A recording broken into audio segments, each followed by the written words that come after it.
My name is Andrew. This is Rogue Wrenching. We are here today for an update on the house project that we are building, and I'm not going to waste your time. Guys, the house is framed. Now, when I say framed, we have all the interior framing in, we have all the sheeting on, we have all the windows and doors set. So that's really good progress, and it's incredibly exciting to see this kind of progress. But there's a couple of details that I wanted to share with you, some parts of the story that we're learning the hard way, I guess you could say. So the first thing is what we had talked about last week was the concern about the mud and the soft ground with bringing the crane in. We were able to bring the crane in on Monday, and my Amish crew and that crane set all of the trusses on that house in 90 minutes flat. Okay, 90 minutes is what it took these guys to set this. The previous framing contractor took 2 months to set half the trusses, and these guys did it in 90 minutes. It's just like with every piece of this framing job that this new crew did, it makes the old crew look even worse. So what you're looking at here behind me is 5.5 working days from slab to this. 5.5 days, which is absolutely incredible. It really is amazing when you have competent, skilled people doing good work that just show up and they work hard and they just get it done. So it's incredibly encouraging to see some real progress here. We've got rough-ins that are starting on Tuesday of this week. Plumber starts Tuesday, HVAC is supposed to start Thursday, electrician the week after. We're actually making real progress on getting towards an actual finished house, which is like the whole point of this build is like, I want to live in this house. That's why we're spending all this money. That's why we bought the dirt. That's the point, and we're actually moving closer to that. So that's super exciting. Now, what we did run into last week, and I was concerned about this because of how soft the ground was. We were worried about bringing the crane in. The ground is, in fact, really, really soft. And it got to the point where driving just like my little car across the driveway, or even walking, and you could feel the driveway kind of squishing under your feet. That's a problem because this is Missouri. We get rain here. We get the extreme weather and all these things. Like the ground gets soft because it's raining. That driveway has to be 100%. It was absolutely not. And it wasn't really straight, and it was really narrow, and all these things. So the question becomes, what is the fix for that driveway? There are a couple of different options. The first option is just dump more rock on top and let it settle into the mud. But let me just explain to you what the previous excavation contractor, who was a friend of my original general contractor, did and why it was wrong. What the excavation contractor did is they took a front end loader and they scraped off a little bit of topsoil. It looks like 2 to 3 inches, like just barely got the grass off. Now out here, this particular area used to be a dairy farm, and so the topsoil is pretty thick out here. It's good fertile ground, and there's a lot of organic material in the first 6 to 8 inches worth of topsoil. So it's really important on this particular spot where we're building this road that you get all of that organic material out so you have a hard base that you can put some rock on and actually build a solid road base. So because they didn't scrape deep enough, and the way you can tell is you can see it and you can feel it. So just lack of experience by the guys that put the road in originally. We didn't scrape enough topsoil. Now after you get the topsoil scraped off, you have to put down some sort of a base, something large, big enough rock, or enough rock to be able to pack in and spread the weight of vehicles and traffic out so that it doesn't just sink into the mud. And what had happened was that they didn't put any base rock down. They bought 1.5 inch clean rock, and they just spread that out and kind of roughly dragged it. There were high spots, there were low spots. It really was not well done at all. And it wasn't ever packed by any sort of a heavy machine or a roller or anything like that to really pack everything in. So what happened was, as soon as it got really wet and there was traffic over it, it just kind of wiggled those rocks and they just sunk down into the mud. And then we ended up with just a muddy mess. So what we ended up doing is I made some calls, talked to a couple different companies, looking at different options. I looked at renting a machine and doing it myself. I looked at hiring the gravel company that has come out here and brought material out for this project in the past. And I ended up connecting with my neighbor who actually runs a property management company, and him and his brother-in-law, they have a bunch of equipment. And so my neighbor is coming out here and he's helping me out with his driveway. And obviously I'm paying him for that work. I'm not asking anybody to do anything for free for me. Got my neighbor out here and he's able to do this work for not that much more than it would cost me to do it myself because he owns the equipment. So I'm super pumped to have Matt out here helping me out with that project. And they came out here on, I don't remember which day it was, but they came out here with a small excavator, and they dug all of the muddy, rocky mix out.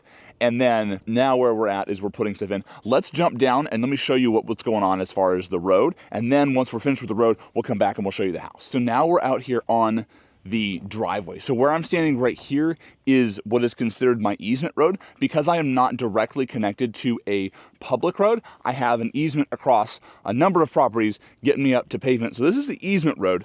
This is a road that my neighbor and I kind of worked together on before I moved out here, which basically means he worked on it, I helped pay for it. Anyways, so this road is made up of what in this part of the world we call a road base 6, which means there are rocks up to 6 inches, but it's 30 to 40% fines, and then a bunch of smaller rock, and the idea is this is just a good base. Now, this sort of base works. It's not really my preference on how to do things. This isn't really what I wanted to do for my property, and I was trying to find someone who understood what I wanted to do as far as building a road and the way that I wanted to do it, and wasn't just gonna be this that kind of turns a little soupy when it gets wet. So what we've got going on over here is right over here is the transition. My property line is like right about here. So we go from this road base 6 to this. This is what I'm talking about. Big rock. So what we've got is we've got a bunch of this kind of big, like, I think this is like 4 to 6 is the majority of what this rock is. And what that means is there's big, thick, large rock that spreads out the weight of vehicles and traffic going across to where it doesn't just sink into the mud. So the way that we're building this road is we're going with big, large rock like that. And then we're going to go with a little bit smaller rock, which is then going to kind of go in and fill in all the gaps around the big rock, and then a smaller rock on top. So it's big, medium, small. And then with each layer, you grade it and pack it, and it all kind of settles together. And once you get all of those layers together, they all lock in and it becomes this really good solid road surface. And the other thing is the way we're doing this is we're gonna end up with about a 10 to 11 foot wide driveway so that I can get trailers or equipment or whatever I've got going on in and out of here without ending up in the mud. So this is really exciting to see this progress, but I'm sure you guys are not here for the driveway, you're here for the house. So let's go inside and let's check out the house. So this is the house. I love this front door. I'm crazy about it. It's really cool. I still need to put a doorknob on it, and I'm hoping to get to that probably tomorrow, at the way that things are shaping up for today.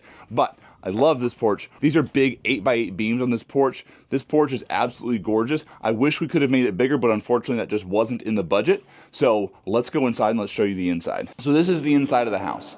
As you can see, we've got all of our interior framing up. We've got all of our windows and doors in, and it's really coming together. So we've got rough-in trades that are starting on Tuesday. So in a couple days, we've got rough-in trades starting, and this thing's gonna start to take shape, which is super, super exciting. As far as like, they did really good work with the framing, mostly. There were a couple of details, and fortunately with what I've been learning throughout this process is I've been out here every day checking, inspecting work, making sure everything is done right, and so we caught these issues. We also had a framing inspection done on Friday, and there was only the one issue that I was already aware of that came up with that. We fixed half of it, but the issue is where the porch beams connect from the porch into the house, and they were not quite right. So there's that. With all that being said, we've got the whole house. I did want to address a couple of the questions from the previous video or other comments that I've seen on the channel here real quick. And the first thing was fire blocking. Fire blocking is not required in my county per the code, and I'm still figuring out whether or not I'm going to do it. There's drawbacks to putting fire blocking in from a thermal efficiency standpoint, because by putting a 2x6 in there, you've got a thermal bridge between cold outside and warm inside. And the question is it necessary?